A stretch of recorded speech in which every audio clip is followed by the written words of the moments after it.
Assalamualaikum warahmatullahi wabarakatuh. Salam, Om Swastiastu, Namo Buddhaya, salam kebajikan. Halo Usni Readers dan Usnivers, saya Nilam Cahya yang akan memandu podcast hari ini. Welcome to Podcast Ngopi, ngobrol bareng perpustakaan Usni. Gimana nih kabar teman-teman semuanya? Semoga dalam keadaan yang baik ya. Podcast hari ini menjadi episode kedua dari Podcast Ngopi, yaitu sebagai wadah sharing informasi terkait perpustakaan USNI dan juga Sivitas Akademika USNI. Nah, tema podcast hari ini adalah Gen Z Produktif Masa Kini, Kiat-Kiat Menjadi Penulis. Nah, kali ini kita kedatangan tamu yang istimewa yang sudah pastinya nih berprestasi dan punya karya, yaitu dari mahasiswa USNI. Ini dia, Syifa Rahmalia Daulay. Halo Syifa, apa kabar? Selamat datang di Podcast Ngopi. Gimana nih kabarnya? Baik. Baik ya, Alhamdulillah. Nah, sebelum kita ngulik nih prestasi dan karyanya Syifa nih ya, kita kenalan dulu ya sama Syifanya. Jadi Syifa ini kelahiran 2004 dan juga di USNI ini dia masuk ke program studi Ilmu Komunikasi semester 2, benar ya? Iya, benar. Oke. Dan sebelumnya Syifa ini sekolah di SMK Kartika X2 jurusan akuntansi. Nah, ini kok dari akuntansi kenapa jadi ilmu komunikasi? Coba diceritain. Ini karena aku mikirnya kan waktu itu akuntansi cepet ya nyari kerjanya. Okay. Terus aku juga denger nih kalau ngitung-ngitung tuh kalau di akuntansi pakai kalkulator. Aku kira tuh gampang, ternyata susah. Susah buat ngebalansinnya sih, ngebalance. Yeah. Nah, dulu kenapa jadi memilihnya ilmu komunikasi gitu? Karena waktu itu guru-guru di SMK aku tuh pada tahu kalau aku tuh suka nulis ya. Jadi mereka kayak nyaranin, kamu masuk ini aja, jurusan ilmu komunikasi aja. Soalnya ibu rasa itu cocok sama hobi kamu. Ya, pas saya dan setelah itu aku cari tahu nih ilmu komunikasi itu ngambil pelajaran apa aja sih, terus habis itu juga ilmu komunikasi itu ngapain aja sih. Nah, pas aku udah cari tahu itu ternyata aku emang tertarik. Dan pas udah masuk ke dunia ilmu komunikasi dan aku ngerasa sih itu ada di fashion aku juga, ilmu komunikasi. Jadi udah cocok ya sama jurusan ilmu komunikasi. Nah, dulu Syifa kuliah, kenapa memilih kuliah di Universitas Satya Negara Indonesia gitu? Jadi tuh awalnya aku tuh pengen kuliah ya. Aku udah excited banget, aku tuh pengen masuk kuliah. Cuman waktu itu ternyata pas aku mau lulus, keluarga aku ekonominya lagi down. Bapakku lagi di PHK karena corona juga. Nah, waktu itu bapakku pernah bilang, Syifa, kamu nggak kuliah dulu nggak apa-apa ya.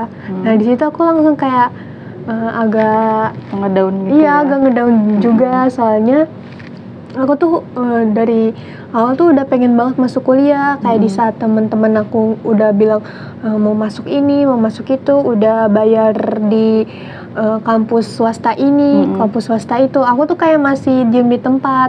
Nah, jadi aku berusaha nyari beasiswa lewat Instagram, TikTok, pokoknya aku terus nyari beasiswa itu sampai akhirnya aku ketemu beasiswa namanya KIP.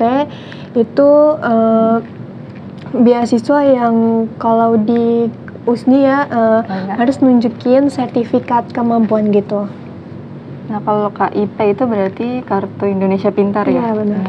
Nah, itu harus menunjukkan sertifikat kemampuan, berarti yang memang ada prestasinya gitu ya. Nah, Syifa sendiri apa nih bentuk sertifikatnya apa? Sertifikat aku sih ini ya tentang sertifikat nulis sih Kak. Aku udah pernah nerbitin novel.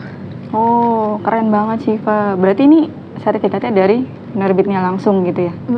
Kasih ke Syifa. Tadi kan Syifa sertifikatnya berupa terbitin novel gitu. Nah, bisa sharing-sharing nih ke teman-teman, novel apa sih yang Syifa udah tulis, terus ceritanya tuh gimana sih sinopsisnya gitu, spill dikit gitu. Aku ngeluarin judul Reader Mafia. Sinopsisnya sih kayak jadinya ada perempuan yang berdarah Amerika Korea gitu. Jadi dia tuh pengen terbang ke Korea karena mau ketemu ayahnya.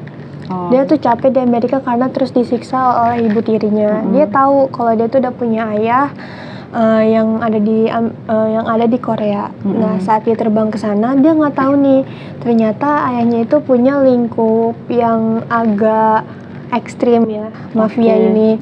Nah, tapi ayahnya ini udah nggak ada, Kak. Oh gitu. Nah, jadi dia malah ketemu yang leader mafianya ini, leader mafianya ini yang dendam sama ayahnya. Jadi di situ cewek ini kayak udah mulai kayak terbawa gitulah, kayak hidupnya udah makin susah karena harus nanggung derita dari ayahnya gitu. Rumit ya ceritanya ya. Ini genrenya mungkin tidak familiar gitu buat teman-teman, tapi keren loh Syifa loh. Nah ini sebelum bikin novel ini emang awalnya Syifa suka nulis? Suka nulis dari kelas 7 SMP. 7 SMP, wah lumayan lama ya berarti ya. Iya. Dulu sukanya apa? Gara-gara apa gitu jadi suka nulis? Gara-gara ini sih Kak, aku waktu SD ada pelajaran bahasa Indonesia yang soal cerita gitu, yang panjang-panjang gitu. Nah itu teman-teman aku nggak suka. Nah tapi aku di situ suka. Aku sampai kayak pelajaran bahasa Indonesia itu aku paling lama karena itu aku menghayati ya. Aku tuh mikir tuh aku tuh ada di cerita itu gitu.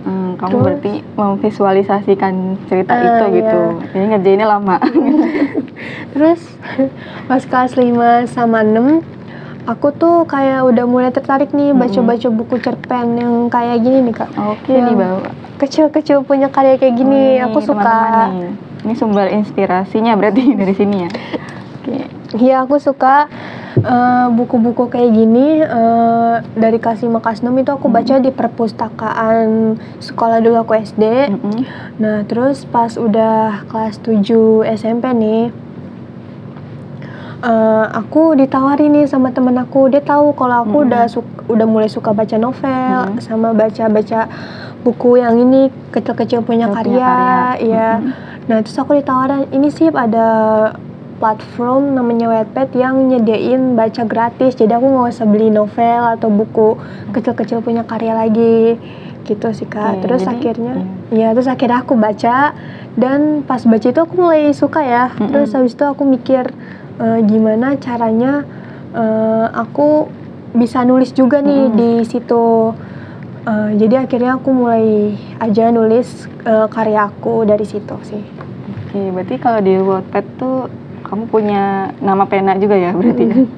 Nama penanya apa kalau boleh tahu? Nana Banana. Nana Banana itu dari mana inspirasinya kok? Apa suka pisang atau gimana? Iya gitu.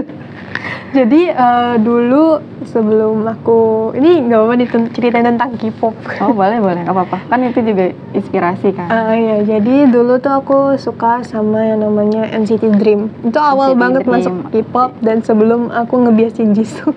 Aku dulu ngebiasin Jaemin. Jaemin kan dulu namanya dipanggilan Nana ya. Nana, iya. Nah terus biar gak sepi namanya Nana doang nama pen aku. Jadi aku tambahin banana karena aku di situ suka buah pisang Kak. Jadi Nana Banana. Berarti bukan dari nama kamu ya, bukan dari Syifa gitu ya? Bukan. Tapi dari Najemin. Oke. Nah di Wattpad-nya sendiri Syifa udah banyak nggak cerita-ceritanya atau cerpennya gitu yang nanti mungkin mau jadi novel? Di Wattpad sih aku udah ngeluarin 5 cerita ya Kak. Terus ada yang aku pengen terbitin lagi nih, mungkin masih lama ya, masih sekitar setahunan karena ini bukunya belum aku sempat selesain. Soalnya aku kan kampus ya lumayan padat juga, jadi aku minta pembaca aku untuk nunggu sampai aku selesai ujian UAS dan libur panjang. Dan sebenarnya udah ada sih yang nawarin buat nerbitin, jadi aku selesain dulu. Jadi vakum dulu nih ya, setahun ya? Iya, aku vakum dulu. Nah kalau boleh tahu di Wattpad-nya sendiri udah berapa pembaca? Paling banyak sih 359.000. Wih, keren banget loh Syifa loh. Berarti udah banyak dikenal orang nih ya. Amin. Terus Syifa punya ini nggak tips-tips buat teman-teman yang baru mau mulai nulis nih, atau mau kayak Syifa gitu nerbitin novel, ada tips-tipsnya nggak? mulai dulu aja, jangan mikirin kesalahan tentang kepenulisan kayak aduh ini alurnya bener nggak ya, cara nulis aku bener nggak ya. Pokoknya mulai dulu aja, nanti kalau udah selesai kalian nulis pasti kalian bisa ngoreksi sendiri kok di mana kesalahannya gitu. Jadi yang penting teman-teman niat dulu ya, niat dulu, terus benar, mulai niat dulu. Bikin cerita yang asal-asalan juga nggak apa-apa ya. Nanti kan bisa koreksi sendiri. Nah ini kan Syifa nerbitin novel ya, berarti kan ada penerbitnya ya. Itu gimana sih proses dulu kerja sama ke penerbit supaya jadi kayak novel ini gitu? Jadi tuh penerbit tuh ada 2 cara penawaran ya. Jadi tuh yang pertama itu ada penerbit yang kita ngajuin sendiri, tapi itu bayar kadang-kadang Kak. Nah kalau aku itu penerbit yang nawarin langsung, jadi aku nggak bayar. Jadi aku di situ cuman tinggal nulis aja Kak, nulis aja. Jadi mereka yang ngurus semuanya gitu sih Kak. Oke, berarti termasuk kayak desain cover atau apa itu dari mereka semua? Iya, dari mereka, dari merchandise juga mereka yang mikirin. Jadi aku cuma tinggal terima jadi aja. Dan aku itu dikontrak juga.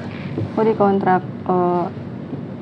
Sistemnya gimana tuh? Maksudnya kan kadang ada istilah royalti ya kalau dari penerbit itu kayak berapa persen atau apa gitu ada kontraknya sendiri ya? Iya, itu ada kontraknya sendiri. Jadi gitu ya teman-teman ya, ada 2 jenis ya tadi ya, kita ngajuin sendiri sama ditawarin dari penerbit. Kalau memang mau tanpa biaya berarti nunggu ditawarin gitu. Nah kan kalau di bidang kepenulisan sendiri kan ada istilah writer's block ya. Jadi kayak penulis ini buntu nih, idenya buat lanjutin tulisannya tuh gimana sih gitu kan, udah mandek gitu ya istilahnya. Nah Syifa sendiri pernah nggak ngalamin itu? Pernah banget dong, kayak aku pernah mikirin ending itu hampir 5 jam nggak ketemu idenya. Bener-bener 5 jam nggak ketemu idenya. Terus gimana nih tipsnya supaya bisa ditulis lagi tuh endingnya gitu? Ini sih Kak, ceritanya itu aku harus kalau mau bener-bener udah ngalamin writer's block itu aku harus ninggalin semua alat kepenulisan aku itu. Aku mencoba untuk kayak tenang, terus istirahat juga penting. Terus aku juga entah keluar atau baca novel atau kayak drama buat ada inspirasi gitu sih Kak. Inspirasi buat endingnya gitu ya? Iya, buat endingnya. Nah Syifa kan udah nerbitin novel ya gitu. Nah kalau teman-teman nih ada yang mau beli novelnya Syifa, itu di mana nih yang officialnya? Kalau officialnya masih ada di e-commerce Shopee yang namanya PP Entertainment. Kalian bisa search aja di tokonya itu. Itu ada buku aku yang Leader Mafia. Oke, teman-teman bisa beli di e-commerce Shopee ya, di PP Entertainment. Untuk harga dan detailnya mungkin bisa lihat langsung di itu ya, di akun Shopee-nya itu. Nah nih terakhir nih dari Syifa sendiri ada pesan nggak buat teman-teman Gen Z nih supaya bisa produktif kayak Syifa gini?